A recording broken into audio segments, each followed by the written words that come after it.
सरकारी बजट। आज हम आपको बताएंगे सरकारी बजट कैसे बनाया जाता है, बजट का मतलब क्या होता है, बजट कैसे बनता है किसी एक देश के लिए। जैसे आप बजट की साधारण सी परिभाषा, आपके यहाँ जैसे दिवाली आने वाली है, होली आने वाली है, या कोई फंक्शन होना वाला, मान लीजिए किसी की शादी होने वाली, तो शादी में कितना खर्चा होगा, किस प्रकार से शादी होगी, किस चीज़ में कितना लगेगा, इन सारी चीज़ों का जब आप एक रूपरेखा जो तैयार करते हैं उसे बजट कहते हैं। तो ठीक उसी प्रकार देश की अर्थव्यवस्था चलाने के लिए कैसे, कहाँ, कितना खर्च किया जाएगा, इस चीज़ की रूपरेखा बनाना ही बजट है। तो उसके लिए दो चीज़ें हैं। पहली चीज़ है आ कहाँ से रहा है, मतलब इनकम कहाँ से हो रहा है, और खर्च कहाँ हो रहा है, किन मदों पर हो रहा है। तो आय कहाँ से आएगी और खर्च कहाँ होगा साल भर में सरकार के द्वारा, इसी चीज़ को सरकारी बजट कहा जाता है। यह गणना जो है 1 अप्रैल से 31 मार्च के बीच होती है। अर्थात जैसे आपका विद्यालय चलता है 1 अप्रैल से 31 मार्च, ठीक उसी प्रकार से हमारा जो बजट है, या जो देश की शीर्षस्थ संस्था है जो वित्त बनाती है, वित्त का लेखा जोखा रखती है, 1 अप्रैल से 31 मार्च के बीच सरकार के द्वारा किए गए कार्य और सरकार की आय दोनों की गणना सरकारी बजट के अंतर्गत होती है। बजट से एक अच्छे बजट के प्रभाव क्या क्या पड़ते हैं। पहला आता है जीडीपी में वृद्धि। जीडीपी आपको बताया जा चुका है, सकल घरेलू उत्पाद। एक साल के अंतर्गत होने वाले, जैसे अपने देश के एक साल के अंदर जितना भी उत्पादन हुआ है वो क्या है, घरेलू उत्पाद है, सकल घरेलू उत्पाद है। और सरकारी बजट के अनुसार जब सरकार लगाती है, सरकार उत्पादन क्षेत्र में या किसी भी क्षेत्र में जो मुद्रा लगाती है, जो मूल्य लगाती है, जिस प्रकार से विकास करती है एक साल के भीतर, वो है आपका घरेलू उत्पाद, और इसमें वृद्धि होती है, यह बढ़ता है। दूसरा आता है संतुलित प्रदेशीय वृद्धि। आपके सरकारी बजट में आपको देखते हैं, जैसे मान लीजिए दिल्ली हो गया, बम्बई हो गया, या जितने बड़े बड़े शहर हैं, आप जहाँ से भी देख लीजिए, वहाँ पर तो उस विशेष क्षेत्र की तो वृद्धि होती है, लेकिन क्या पूरे देश की वृद्धि होती है? जहाँ पर आदिवासी रह रहे हैं, जहाँ पर गांव वाले रह रहे हैं, उन जगहों पर भी उन जगहों का विकास नहीं हो पाता। इस प्रकार से जब उन जगहों का विकास नहीं हो पाता तो वो क्या होते हैं, पीछे रह जाते। सभी का विकास होने के लिए, जैसे जो आदिवासी क्षेत्र हैं या जो पिछड़े क्षेत्र हैं, मान लीजिए बम्बई के ग्रोथ के हिसाब से या केरल के ग्रोथ के हिसाब से, केरल के विकास के हिसाब से बिहार और उत्तर प्रदेश, ऐसे जो ज़िले हैं, ऐसे जो प्रदेश हैं, उनका विकास नहीं हो पाता। तो सरकार क्या करती है, सरकार जो है अपनी संपूर्ण आय को सभी के विकास के लिए बराबर खर्च देती है। और जैसे जहाँ पर आदिवासी क्षेत्र है वहाँ पर चिकित्सालय बनवा के, नई नई शिक्षा की सुविधाएं दे करके, नई नई फैक्ट्रियाँ लगा करके उस क्षेत्र का विकास भी करती है, सड़क बनवाती है, नए नए फैक्ट्री लगाती है। तो जिस तरह से भी हो वहाँ पर विकास करने का कार्य करती है। संसाधनों का आवंटन, जो उनके संसाधन हैं, जो सरकार का संसाधन है उसको सभी में बराबर बांटना।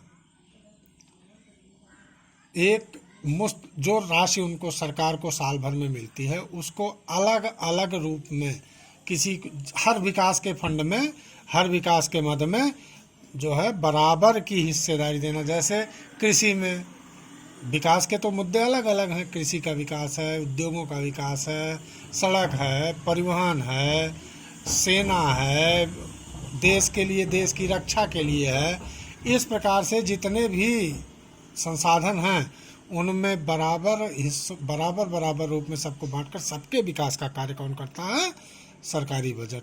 आय एवं संपत्ति का पुनर्वितरण, जो आय होती है, जो संपत्ति है, जो सरकार के पास संपत्ति है, उसका पुनर्वितरण। जैसे आपको वेतन मिलता है, या आप जो 2.5 लाख रुपए, जैसे मान लीजिए जिसकी आय है उसको टैक्स नहीं देना होता, लेकिन इसके ऊपर जितने मान लीजिए 3 लाख हुआ जिसके पास, तो उसको क्या होगा, टैक्स देना पड़ेगा।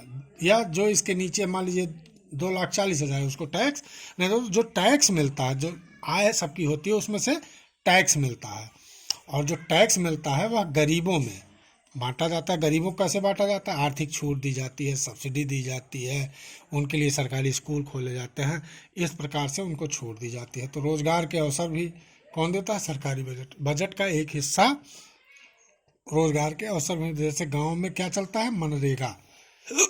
मनरेगा के अंतर्गत वह लोगों को साल भर में 100 दिन उनको कार्य मिलता है, हर व्यक्ति को।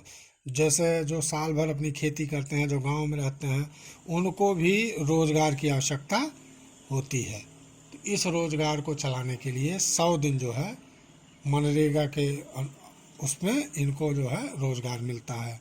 उसके बाद आता है 6वां, आर्थिक स्थिरता। आपको पिछले चैप्टर में बताया कि मांग ज़्यादा है और पूर्ति कम है, या मांग कम है पूर्ति ज़्यादा है। इस चीज़ को बराबर करने के लिए यह सरकारी बजट कार्य करता है। जैसे मांग ज़्यादा है, पूर्ति कम है। पूर्ति कम है तो उत्पादन के लिए वो क्या करेगा, पैसा बाजार से हटा लेगा। तो जब पैसा बाजार से हट जाएगा तो मांग कम हो जाएगी, पूर्ति के बराबर हो जाएगी। या पूर्ति ज़्यादा है, मांग कम है, तो यहाँ पर पैसा लगा देगी सरकार। तो जब इन लोगों के पास पैसा आ जाएगा तो इन लोगों की मांग भी बढ़ जाएगी और पूर्ति के बराबर हो जाएगी, अर्थात ये स्थिति आ जाएगी। तो हमेशा सरकार क्या चाहती है, AD बराबर AS रहे। इसके बाद आपको बताते हैं बजट। बजट को कैसे डिफाइन करते हैं, तो बजट में बजट प्राप्तियां और बजट व्यय। सबसे पहले आपको बजट प्राप्तियों में लाते हैं। कहाँ कहाँ से बजट चलाने के लिए, सरकार चलाने के लिए, देश चलाने के लिए कहाँ कहाँ से पैसा आता है। पैसा 2 प्रकार से आता है, राजस्व आय और पूंजीगत आय। राजस्व आय क्या है, आपको एक लाइन में समझना होगा कि जैसे राजस्व आय क्या है। राजस्व आय वह है, जैसे आपके पास पैसा है, आपने हमको पैसा दिया, किस लिए दिया, कोई चीज़ सामान पाने के लिए। तो सामान मेरे पास क्या है, मेरी संपत्ति है, मेरी संपत्ति है सामान। आपने हमको पैसा दिया तो सामान पाने के लिए या हमको कर्जा देने के लिए। 2 कारण से आप पैसा देंगे, कोई नॉर्मल तो पैसा देगा नहीं। आप अगर मुझे पैसा दे रहे हैं तो या तो मुझसे कुछ पाने के लिए कर रहे हैं, या मुझे लोन देने के लिए, या मुझे कर्जा देने के लिए कर रहे हैं। और इसको छोड़ के आप किसी भी स्थिति में मुझे पैसा नहीं देंगे। लेकिन ठीक उसी जगह आप अपने पिता को पैसा दे रहे हैं तो उनके ऊपर आप उनसे कोई सामान तो पा नहीं रहे हैं। आप उनसे क्या पा रहे हैं, कुछ नहीं पा रहे हैं। न उनके ऊपर लोन ही चढ़ रहा है, न उनसे कोई सामान पा रहे हैं। चूंकि आप कमाते हैं इसलिए पिता को दे रहे हैं, पिता आपको दे रहा है। और पिता को जो पैसा देता है उससे न कुछ है, वो लोन देता है पापा को अपने, न पिता उसको कुछ अपनी परिसंपत्ति देता है, उसका कुछ नहीं खत्म होता। ठीक उसी प्रकार अगर पिता बच्चे को पैसा देता है पढ़ने के लिए या कोई काम करने के लिए, तो वह उसे लोन तो देता नहीं, या उससे कुछ सामान प्राप्त करने के लिए नहीं देता। ठीक इसी तरह हमारी सरकार भी होती है। वह जो हमसे न तो राजस्व की परिभाषा क्या होती है कि वह संपत्ति, राजस्व प्राप्तियां वे हैं जिसमें न तो सरकार की संपत्ति कम होती है और न ही देयता बढ़ती है, न ही लोन इसके ऊपर होता है। ऐसे आय को राजस्व आय कहते हैं। और ठीक इसके विपरीत पूंजीगत आय वो है जहाँ पर हम जो है या तो देयता बढ़ती है, या तो ये लोन लेता है सरकार इससे, और या अपने कुछ सामान बेचता है, उससे जो आय होती है उसको इसमें रखा जाता है। या यह जब सरकार किसी देश से लोन ले, या RBI से लोन ले, या अपनी संपत्तियों को बेचकर जो आय प्राप्त करती है उसे क्या कहते हैं, पूंजीगत आय।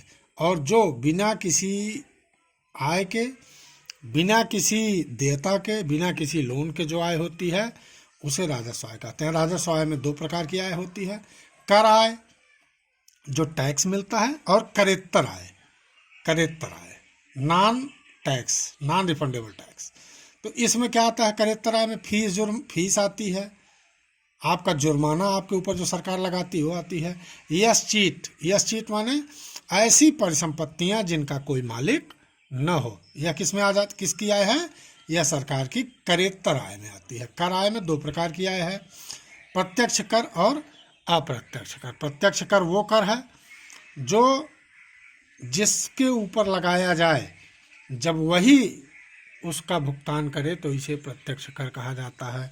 और अप्रत्यक्ष कर लगाया दूसरे के ऊपर जाता है और भुगतान दूसरे को करना पड़ता है, ऐसी आय को अप्रत्यक्ष कर कहते हैं। इसमें जीएसटी, एसजीएसटी अर्थात जो सरकार के द्वारा लगाई जाती है, जीएसटी और एसजीएसटी के विषय में आपको पिछले पाठ में बताया जा चुका है। प्रत्यक्ष कर वह कर है, इसका उदाहरण टैक्स है, इनकम टैक्स इसका सीधा सा उदाहरण है। इसको प्रत्यक्ष कर कहते हैं और इसको अप्रत्यक्ष कर कहते हैं। इसके बाद आता है बजट व्यय। बजट व्यय में दो प्रकार से है, राजस्व व्यय और पूंजीगत व्यय। फिर वही चीज़ है जो पिछले इसमें था, इधर वाले में।